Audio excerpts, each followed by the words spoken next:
요즘에 컨설팅의 시대라 이런 말을 종종 합니다. 그래서 지금까지 와 있는데 지금 이 상태로 미래를 담보하기에는 너무 힘들다. 그렇기 때문에 컨설팅을 통해서 새로운 변화를 줘야 되거나 새로운 준비를 해야 된다는 이러한 생각에 많은 분들이 동의를 하고 또 그렇게 가는 경향성이 뚜렷합니다. 그래서 컨설팅의 시대다 이렇게 이제 이야기하는 거죠. 그래서 여러분 컨설턴트 이렇게 제가 어디 가서 이제 명함을 이렇게 받지 않습니까? 명함을 받으면 컨설턴트라는 말로 자기 직업을 표현한 사람이 명함에 의외로 많습니다.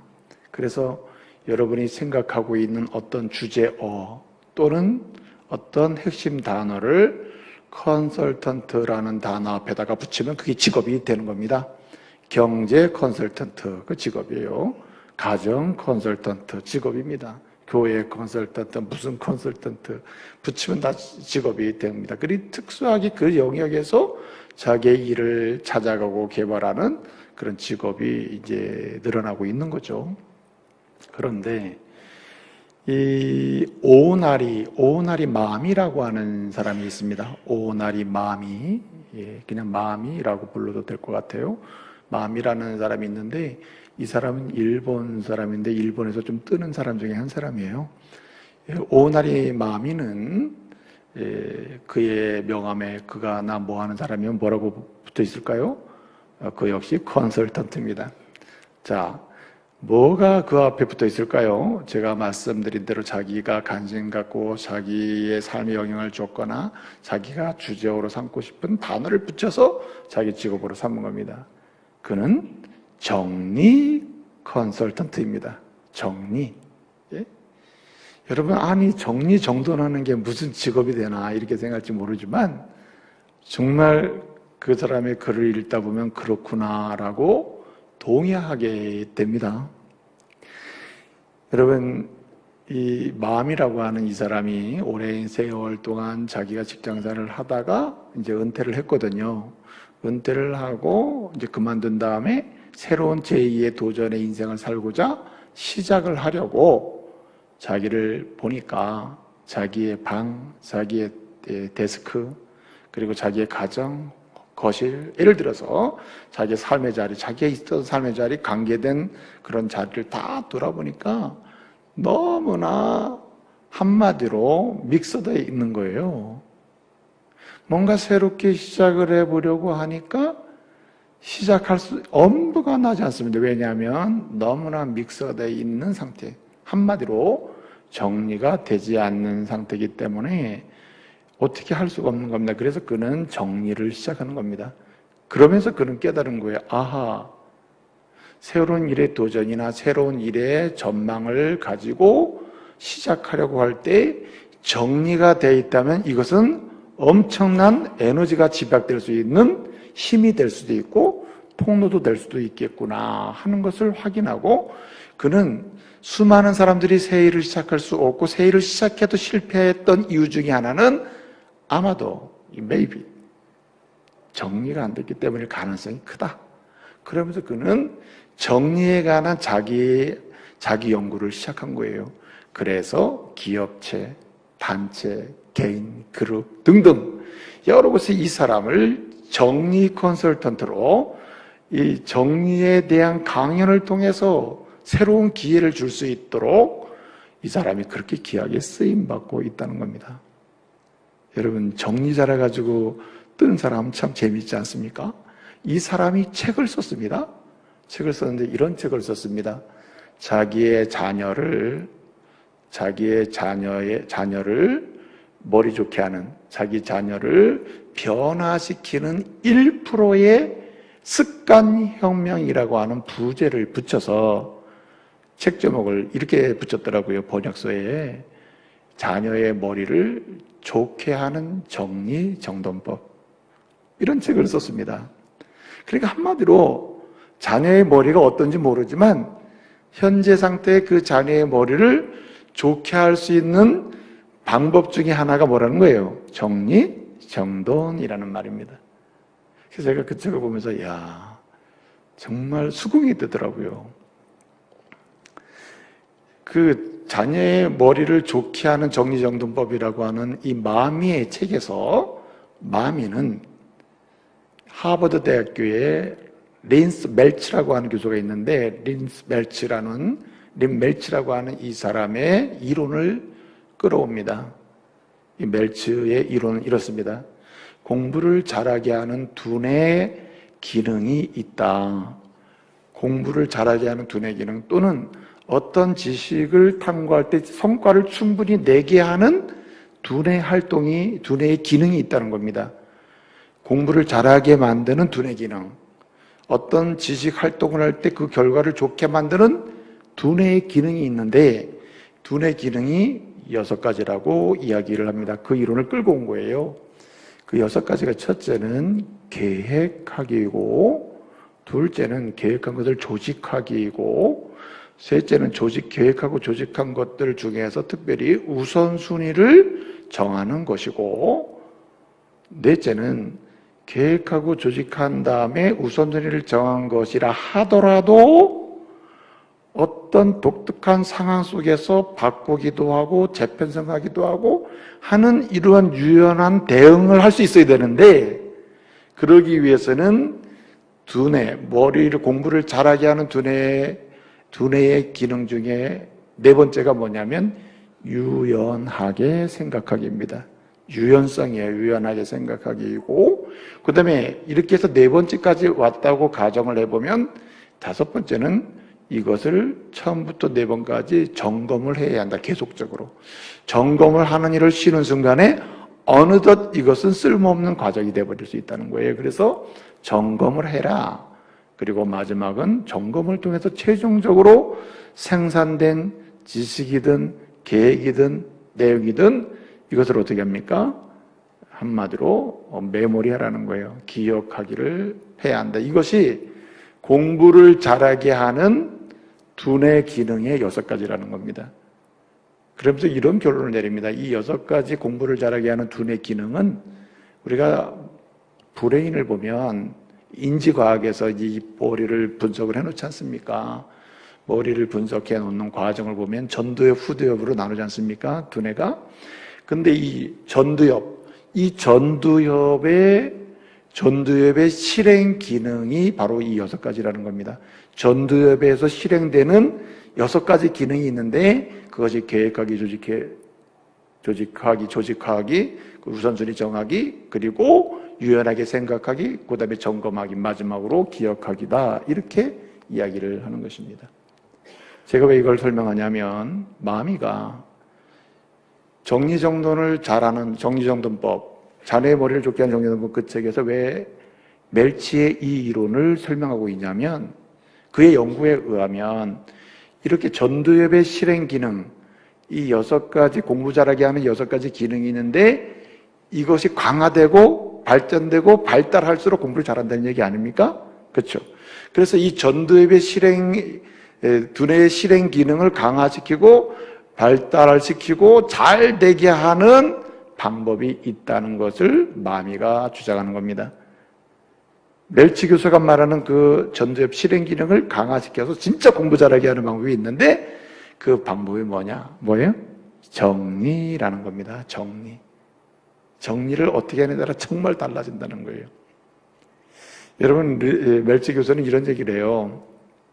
본래 보통 사람은 머리가 좋다 나쁘다에 따라 공부를 잘할 수 있다고 이렇게 생각한다는 거예요. IQ, 지능 지수에 따라서 평가를 하라고 하는 경향이 있는데 연구 결과에 의하면 앞서 말씀드린 전두엽의 실행 기능이 IQ,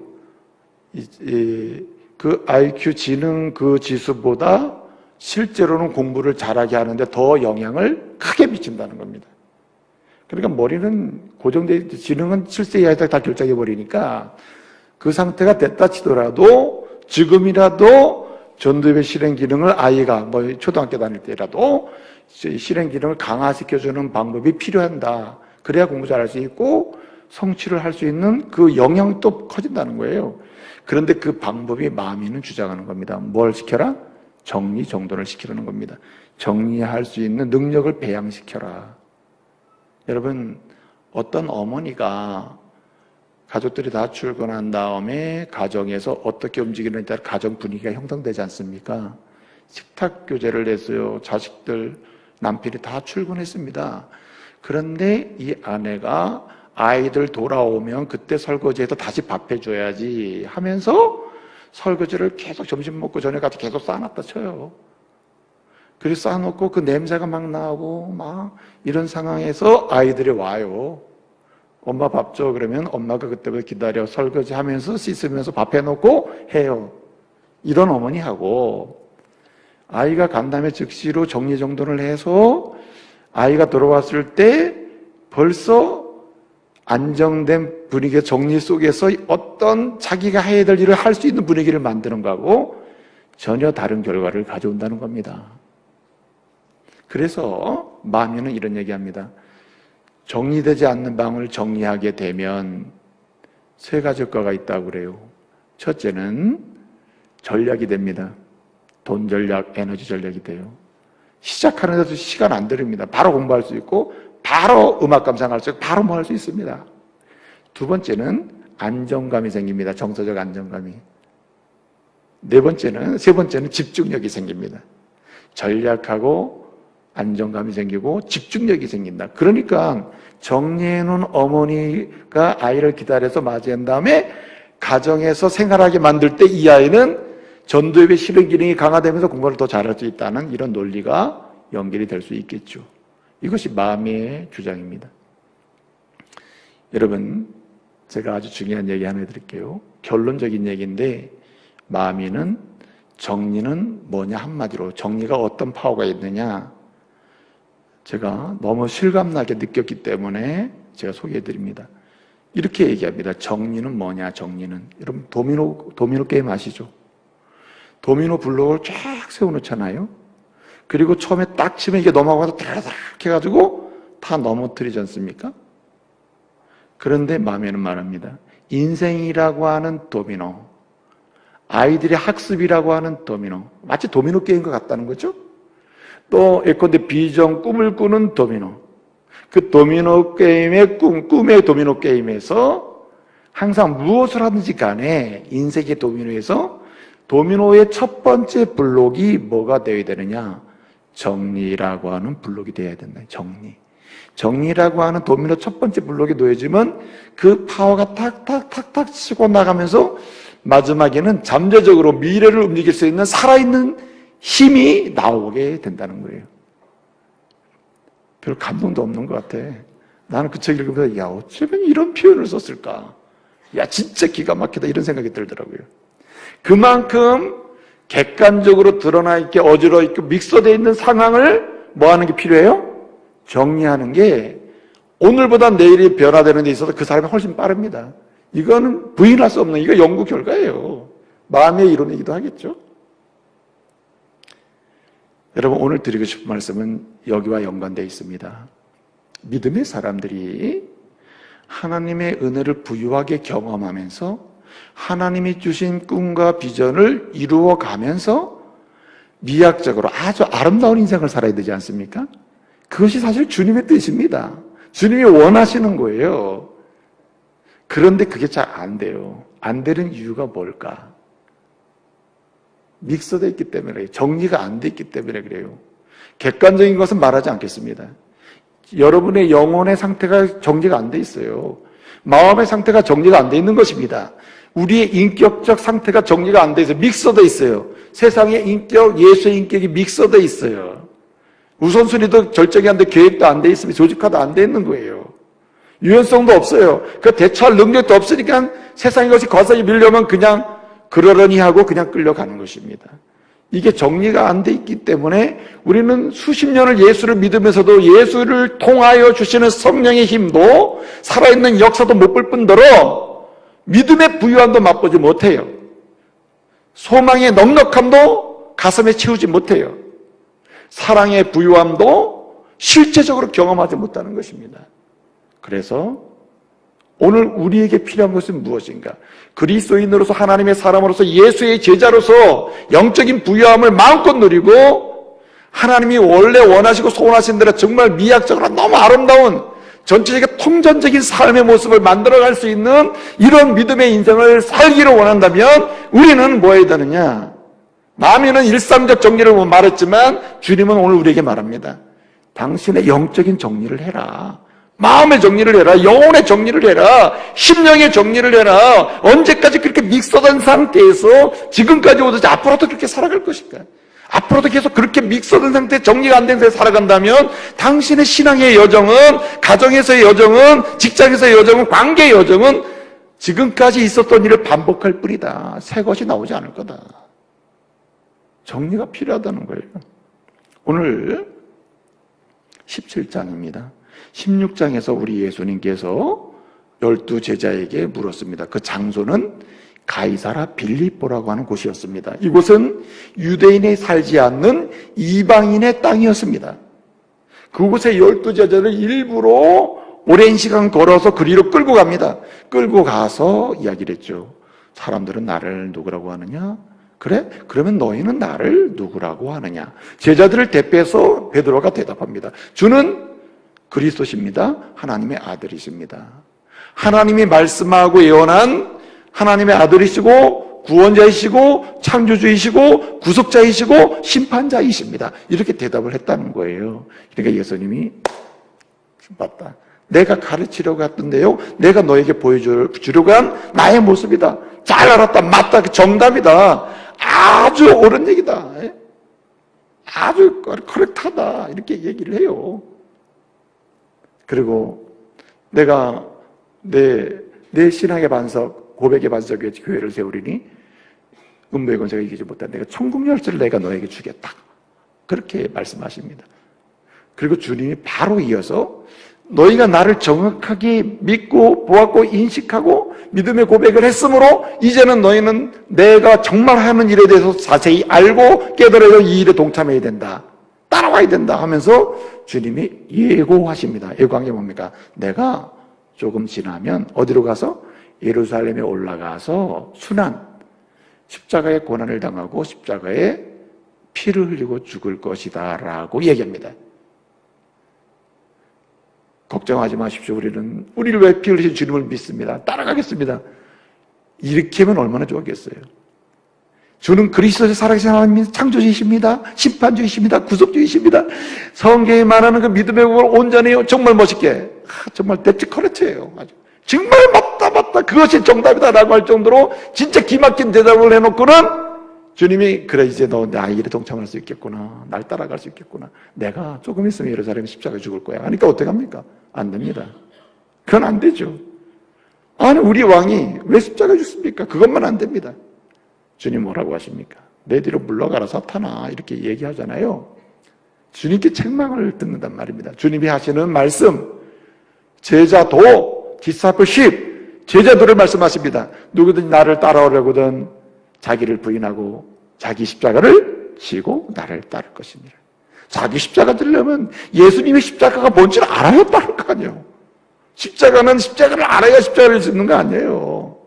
순한 예고를 이해하지 못한 제자들에게 주님은 다시 말씀하신 거예요. 지금 16장의 제자들의 상태가 믿음이 있는 것 같은데 지극히 세상적인 욕심에 가득 차 있고 주님을 따를 것 같은데 실제로는 주님을 따를 준비가 안 돼 있으며 나는 오직 주님밖에 없습니다 하는 것 같은데 사실은 자기를 위하여 주님을 이용하고 있고 이렇게 뭐가 됐습니까? 믹서가 돼 있다. 한마디로 그들의 영혼과 마음과 상태, 영적 상태, 심령의 상태가 뭐가 됐잖아요? 정리가 돼 있지 않다는 겁니다. 그래서 주님은 지금이야말로 너희의 마음과 여러분의 영혼의 상태, 나의 제자로서 너의 심령, 마음, 신앙의 마음, 영적인 상태를 뭐 할 때요? 정리할 때다.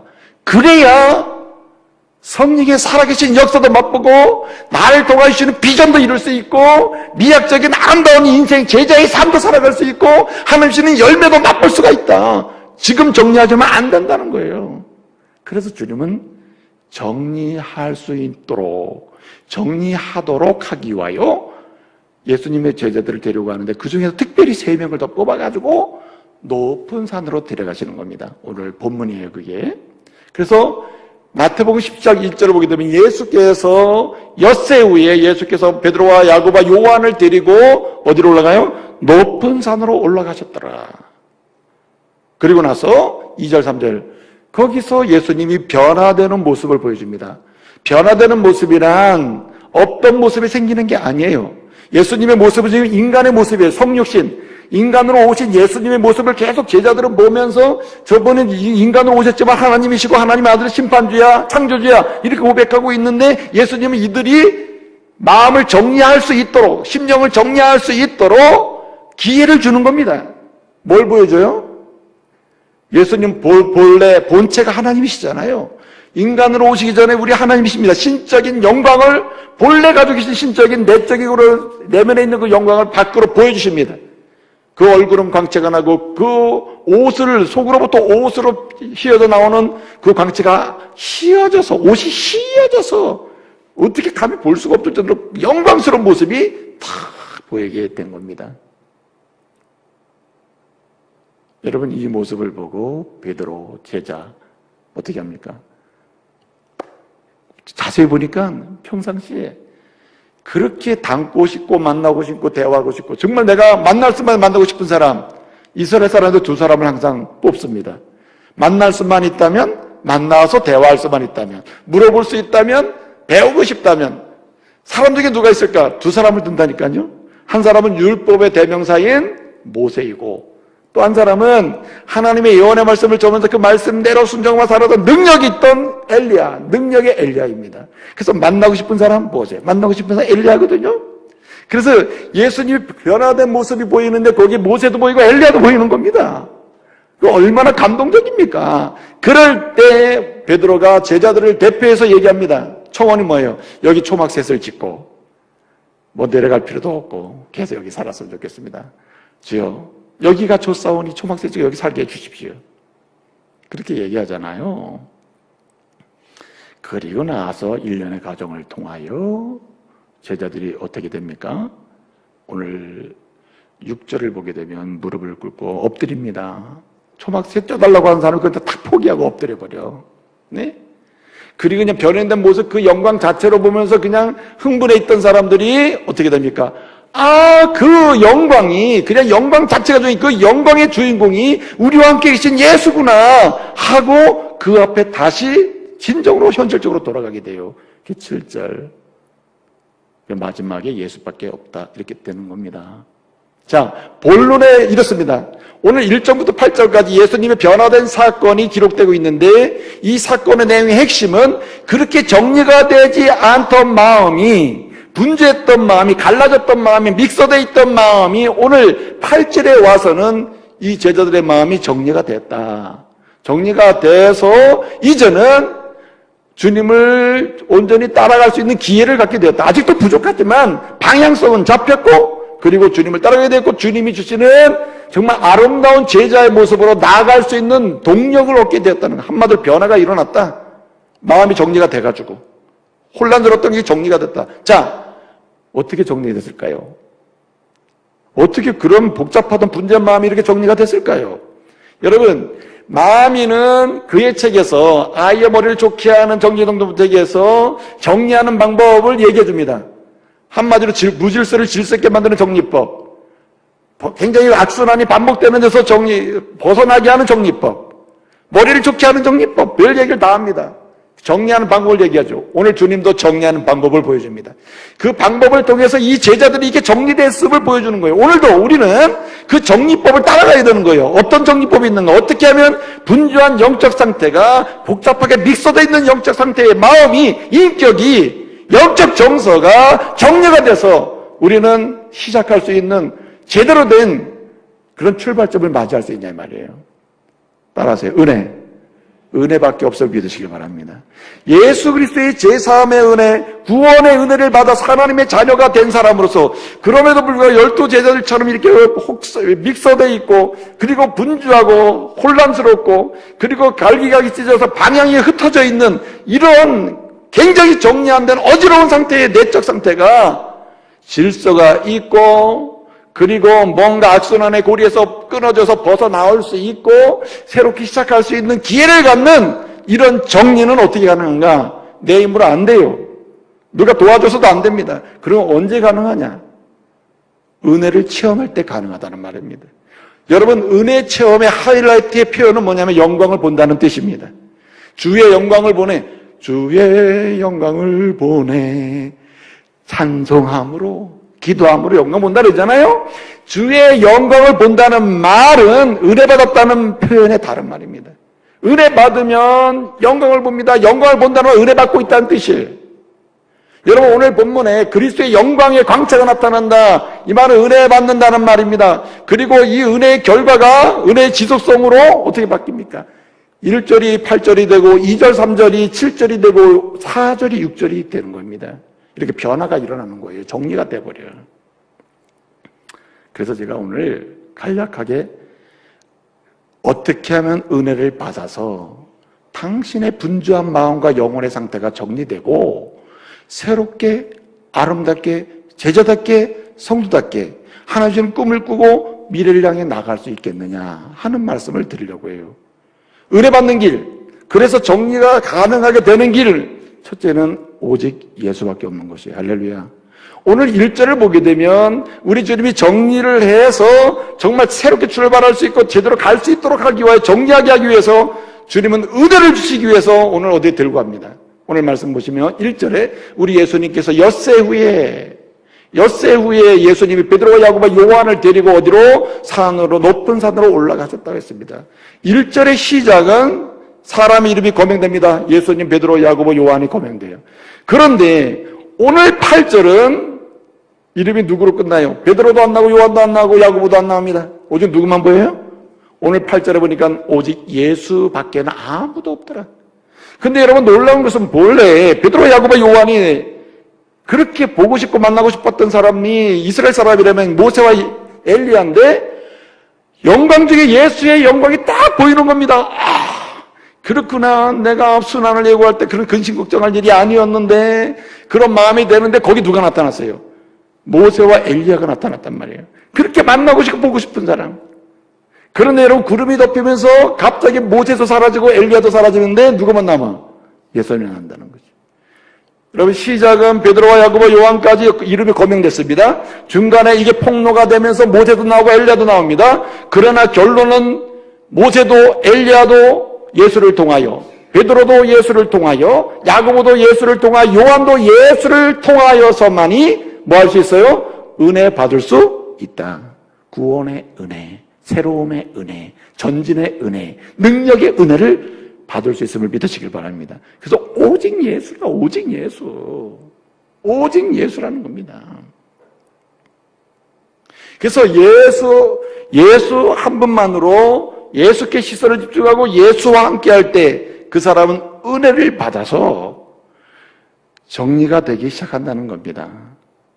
여러분, 진정한 믿음이란 뭐냐면 순위의 결정이에요. 예수가 1순위고 그 외에는 2순위, 3순위도 아니고 오직 예수가 1순위가 예수가 모든 순서의 전체가 되어야 됩니다. 그럴 때 예수로 인하여 당신의 순위가 재편성되고 조직이 재편성, 플랜이 재편성될 때에 그 사람은 그 자체로 하나님의 은혜가 지배를 하게 되는 거예요. 하나님의 역사가 일어나게 되는 것이죠. 여러분, 은혜 받으면 나타나는 현상이 뭔지 아십니까? 은혜 받으면 나타나는 현상이 오늘 7절에 보니까 예수님이 따뜻한 손을 대시면서 일어나라. 에게르 테테, 일어나라. 여기 일어나라는 말이 실제적으로 그냥 두려움과 경외함으로 엎드려 있는 상태에서 일어나는 것을 가리켜요. 그러나 단순히 그런 행위적 일어남을 뛰어넘는 단어입니다. 에게르 테테라는 말은 이게 뭐냐면 당신의 심리의 상태, 인격의 상태, 영적 정서의 상태 다 무너져 있고 넘어져 있고 세상을 향하고 있는데 지금 주 안에서 뭐하라? 다시 회복하라는 거예요. 일어나게 되는 것입니다. 여러분, 은혜 받으면 일어나는 역사가 일어나요. 현실주의자가 미래적으로 내세지향적으로 일어나는 역사가 일어납니다. 오늘 이 시대에 국한해서 꿈을 꾸는 사람이 미래를 향하여 하나님 나라를 향하여 그리고 내세를 향하여 꿈을 꾸면서 도전하는 사람으로 바뀌어요. 그게 예수 중심으로 사는 사람의 특징입니다. 여러분 고린도서서 15장 19절을 보게 되면 바울이 고린도 교성들에게 얘기해요. 여러분들이 마음이 분주하고 섞여 있다. 정리해야 된다. 은혜를 받아야 된다. 은혜 받는 길은 예수밖에 없다. 나는 예수로 인하여 은혜 받고 내 인생이 정지된 사람이다. 이렇게 말합니다. 그러면서 말을 하는 거예요. 뭐라고 얘기합니까? 고린도서 15장 19절에서 이렇게 얘기합니다. 그리스도 안에서 이 세상의 삶이 전체라면 우리처럼 불쌍한 사람이 있다 없다? 없다. 진짜 우리가 최고 불쌍한 사람이다. 왜 이렇게 살아? 바울의 강조점은 어디 있습니까? 우리의 인생은 여기서 끝나는 게 아니다. 우리의 인생은 세상에서도 놀라운 역사를 보지만 세상 넘어 하나님의 나라를 향하고 영원의 이때에서 오늘을 노래할 수 있는 사람이 우리다. 그렇게 얘기하는 거예요. 바뀌잖아요. 예수로 인해서 은혜를 받으면 예수 가운데서 영원의 이때에 살아가는 하나의 스코프가 생겨요. 이게 안경이 생긴다. 렌즈가 생겨버려요. 달라지지 않습니까? 여러분, 은혜를 받으면 달라지는 것이 있습니다. 은혜를 받으면 달라지는 게 뭐냐면 현실, 현세지향적인 사람이 미래고 내세지향적인 그런 꿈을 꾸게 되는 것도 있지만 중요한 것이 뭐냐면 물질지향적인 끝자락을 향해서 나가는 사람이 물질을 넘어 영적인 것을 향해서 움직이게 됩니다. 여러분, 돈 자체가 목적이 되면 인생 정말 힘들어요.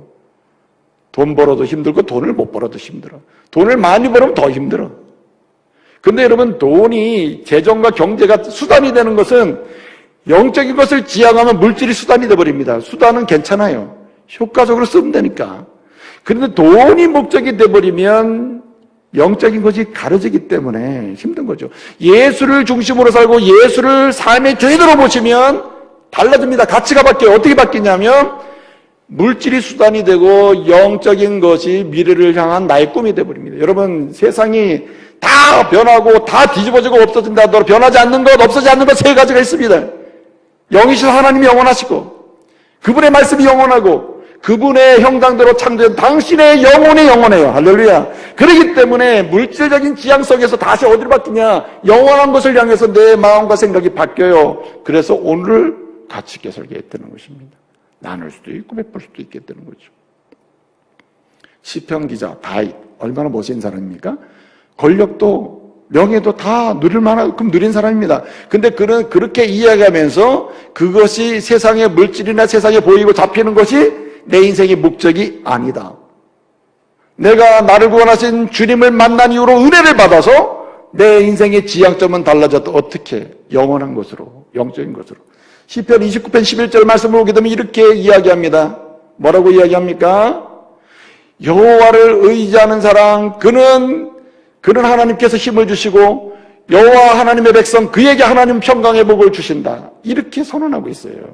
이 얘기는 뭐냐면 나는 눈에 보이는 세상 것이 나의 지향점, 최종 지점이 아니라 눈에 보이는 영적인 것이 나의 지향점이고 꿈이 된다는 겁니다.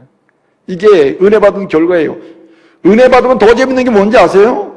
예수를 구주로 섬기고 그 예수와 함께 인생을 살면서 예수 중심, 예수 1순위로 인생을 살다 보면 은혜를 받게 되는데 여러분, 소극적인 사람이 적극적인 사람이고 게으른 사람이 부지런해지고 그리고 무능한 사람이 능력을 행사할 수 있는 하나님의 사람이 돼버려요. 내게 능력 주시는 자 그리스도 안에서 나는 모든 일을 할 수 있는 강한 도전정신도 생기는 겁니다. 못할 일이 없는 거죠.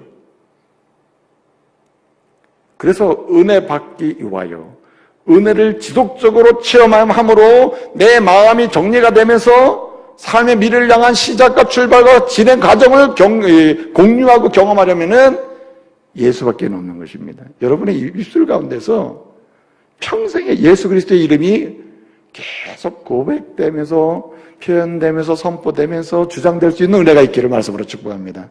예? 예수 밖에는 없네. 예수 밖에는 없네.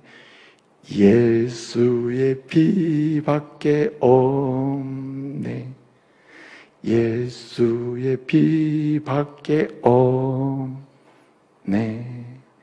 이 고백이 여러분의 신실한 거짓 없는 믿음의 고백 가운데 여러분의 영혼 속에서 우러나오는 고백이여 선포가 되기를 말씀으로 축복합니다. 오늘 제자들의 변화는 이런 고백에서 나오는 거예요. 또 한 가지 이렇습니다. 누가 은혜를 받아서 자기의 모든 것 정리되면서 미래를 향한 하나님이 주신 비전을 향한 새로운 출발, 그리고 살아있는 힘을 경험할 수 있는가? 오늘 말씀해 보니까요, 오늘 예수님의 변화산에서의 변모 사건은 1절부터 8절까지 기록되고 있습니다. 1절은 베드로와 야고보와 요한이 예수님이 함께 올라갔다 이렇게 돼 있고, 마지막은 예수님만 남았다. 이건 말씀드렸습니다.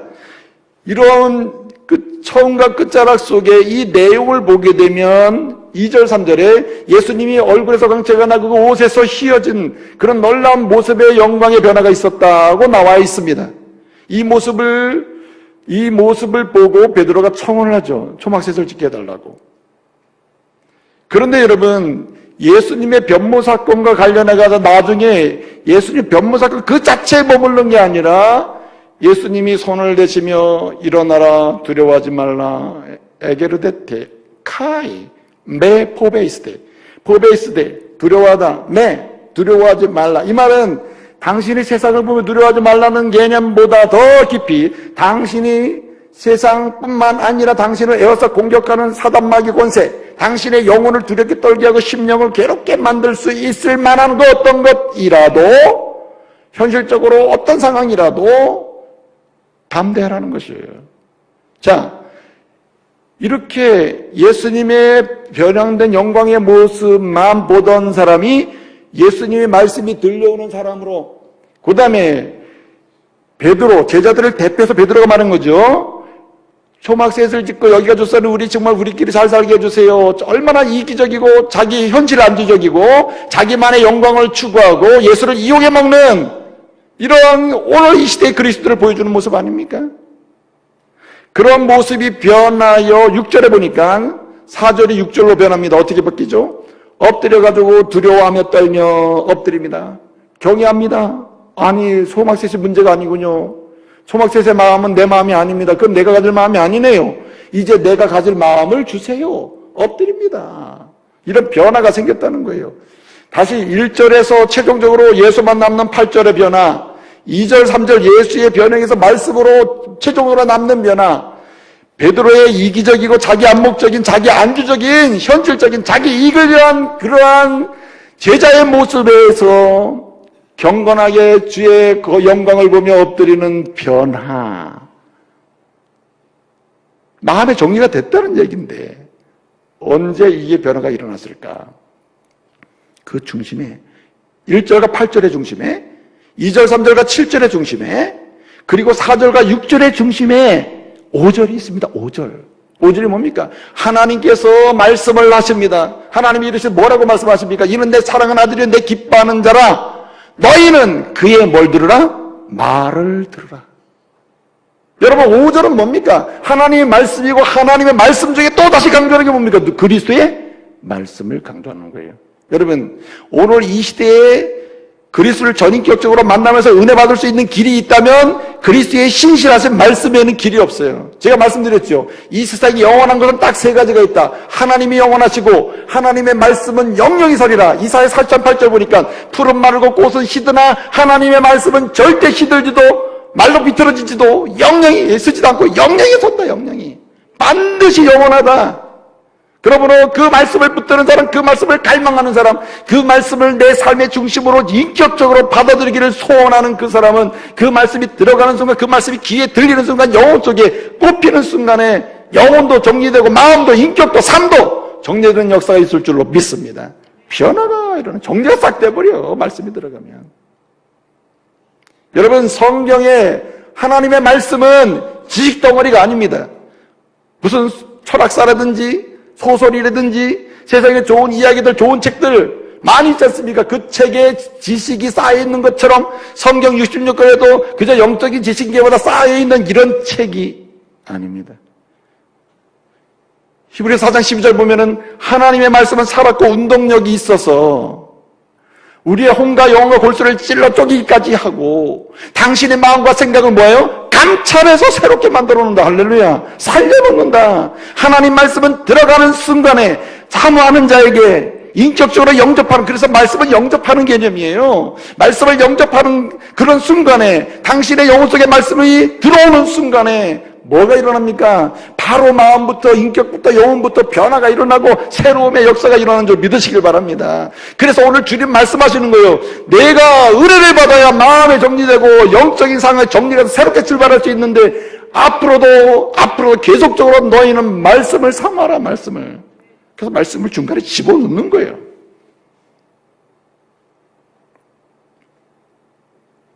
시편 118편 30절 말씀에 오게 되면 여호와의 말씀은 완전하고 정리하니 그러므로 여호와께 피하는 자는 뭐가 있도다? 복이 있도다. 한마디로 은혜가 넘친다.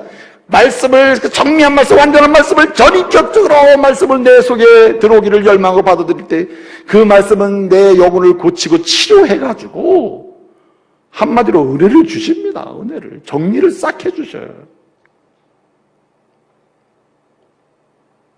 시편 119편 105절을 보면 주의 말씀은 내 발의 등이요 내 길에 빛입니다.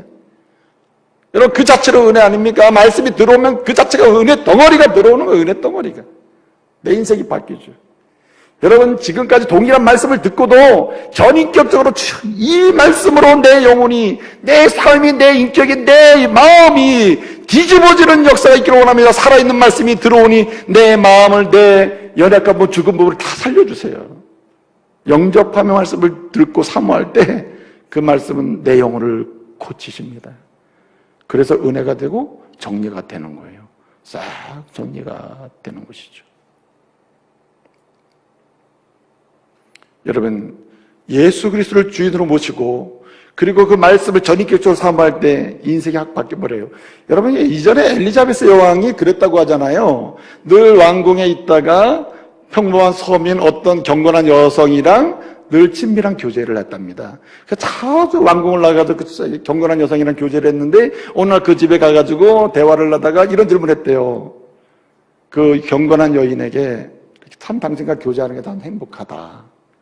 당신에게 묻고 싶은 게 있는데 지금까지 당신이 살면서 이 집에, 당신의 집을 방문하고 찾아왔던 손님 중에 가장 위대한 손님이 누구냐? 방문자가 누구냐라고 질문을 했다는 겁니다. 엘리자베스 여왕의 마음에 내심 전능하신 예수 그리스도, 구원자 예수 그리스도, 예수님이죠. 이렇게 대답하기를 원했다는 거예요. 근데 그분 대답이 뭐냐면은 그 경건한 여인이 이렇게, 물론 우리 집에 방문한 최고의 방문자는 엘리자베스 여왕 폐하십니다. 이렇게 대답을 한 거예요. 그래서 이 여왕 폐하가 약간 실망을 한 거야. 아니, 나랑 그렇게 영적인 교제를 하고 경건한 교제를 하면서 이렇게 지금까지 오면서 했으면은, 적어도 예수님이라고 대답해야 되지 않느냐? 이렇게 얘기한 거예요. 그랬더니 이 여인이 하는 말이, 내 평생에 지금까지 단 한 번도 예수 그리스도가 우리 집에 방문자여 손님으로 온 적이 한 번도 없다.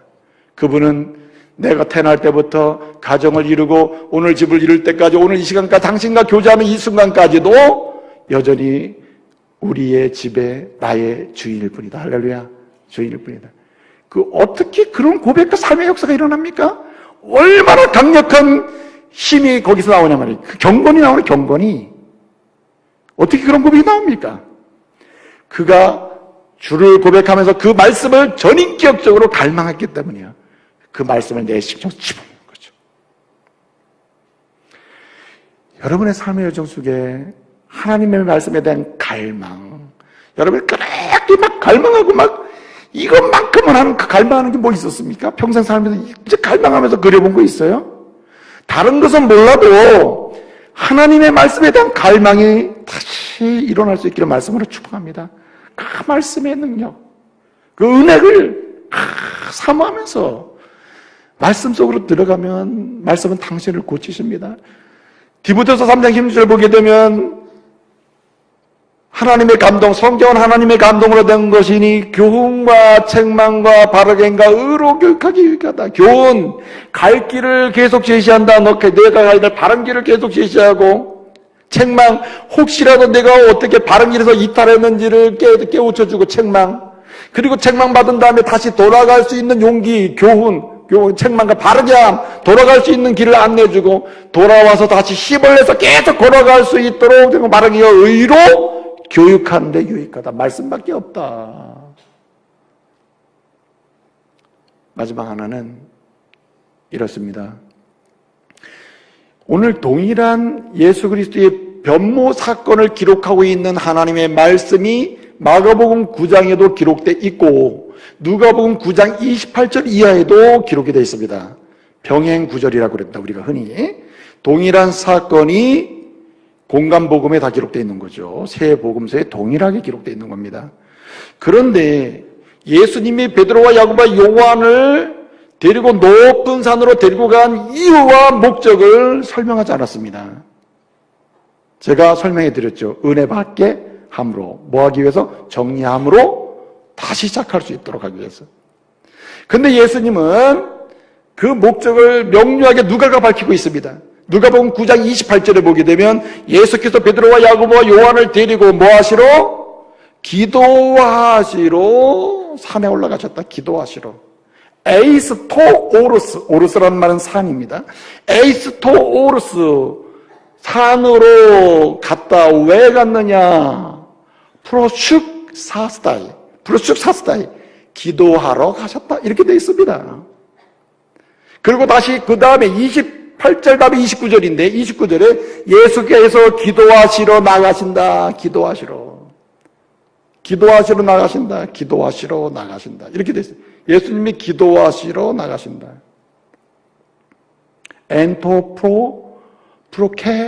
프로케스다이, 기도하러 나가신다. 이렇게 되어 있어요. 기도하러.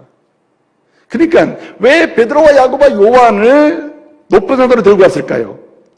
들고 간 이유는 기도하도록 하기 위해서. 예수님이 기도하기 위해서, 기도하도록 하게 하기 위해서, 쉬운 말로 하면 기도를 훈련시키기 위하여. 더 적극적으로 얘기하면 기도하는 가운데 뭐 받아? 은혜 받아. 그래서 당신의 마음을 바꾸고 새롭게 출발하도록 하기 위해서. 그 방법은 뭐란 얘기입니까? 오직 기도밖에는 길이 없다. 기도가 정답입니다. 은혜 받는 길, 오직 그리스도를 집중하고 그 말씀을 갈망하는 가운데 그 말씀에 의지해서 기도하면 주님은 응답하시고 찾으면 찾게 하시고 두드리면 열어주시는 역사를 보게 하실 줄로 믿습니다. 그래서 은혜가 되는 거예요. 은혜가 됩니다.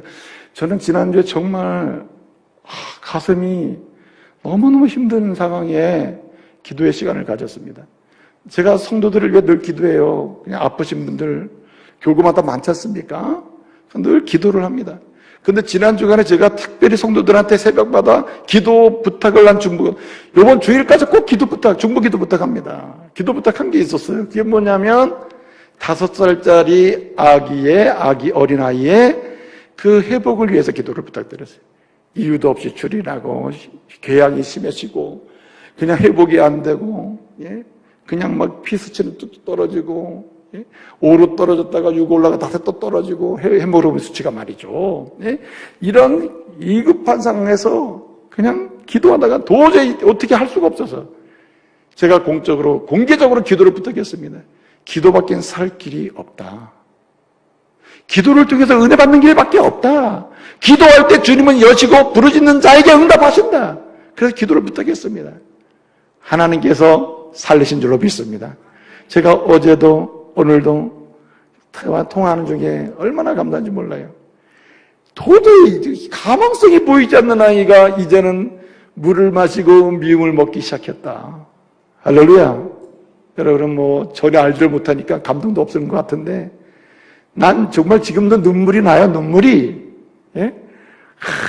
작정해서 기도하는데 주님, 제가 오죽했으면 기도할 때 이런 기도를 드렸어요. 주님, 다른 게 다 응답 안 해주셨습니다. 다 멈추도 좋겠습니다. 이 아이만은 살려주세요.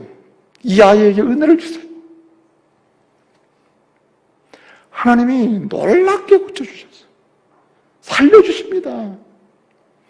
여러분, 왜 은혜 못 받나? 응답의 못 받나? 치유의 은혜 못 받나? 고치심의 은혜 못 받나? 길이 열리는 은혜를 못 받나? 보는 은혜를 못 받는 이유는 어디 있는가? 기도의 부재에 있습니다. 주님 말씀하십니다. 앞으로도 나와 함께 있을 때도 마찬가지지만 내가 승천한 다음에도 너희가 은혜 받고 지속적으로 마음이 정리되고 영적 정리를 통하여 새로운 비전으로 나아갈 수 있는 유일한 길이 있다면 너는 내 이름으로 뭐하라? 기도하라 입니다. 오늘 이 시대의 간증은 기도하는 자들에게서 나오지 기도하지 않는 자들에게서는 절대 간증이 나오지 않습니다. 기도하는 자에게서 나와요. 이 시대의 젊은이들이 기도하지 않으면 조국의 미래가 어떨까? 이 조국의 미래는 어떻게 열릴까? 기도하는 자들을 통해서 열리는 겁니다. 이제 말씀을 마치겠습니다. 여러분 보세요. 우리의 마음이 혼돈이 오고 이렇게 저렇게 흔들릴 때 지금 이런 때에 여러분 요즘 시대를 4차 산업혁명 시대가 지금 오기 시작했다. 도래했다. 이렇게 얘기합니다. 4차 산업혁명 시대란 무슨 얘기입니까? 2015년도에 우리나라에서 다보스 포럼이라고 하는 회의가 있었습니다. 그 다보스 포럼의 회의의 회장이 슈밥이라는 사람이었어요. 그 사람이 전혀 생소한 말을 썼습니다. 4차 산업혁명 시대가 오고 있다. 그러니 대응해야 한다. 아니 이게 무슨 말인가? 4차 산업혁명은 뭔가? 여러분 빅데이터라는 말 들어봤습니까? 빅데이터. 뭐든 데이터 해가지고 집어넣기만 하면 거기서 일이 다 되는 겁니다. 인공지능, AI 다 나오잖아요. 로봇 나오지 않습니까?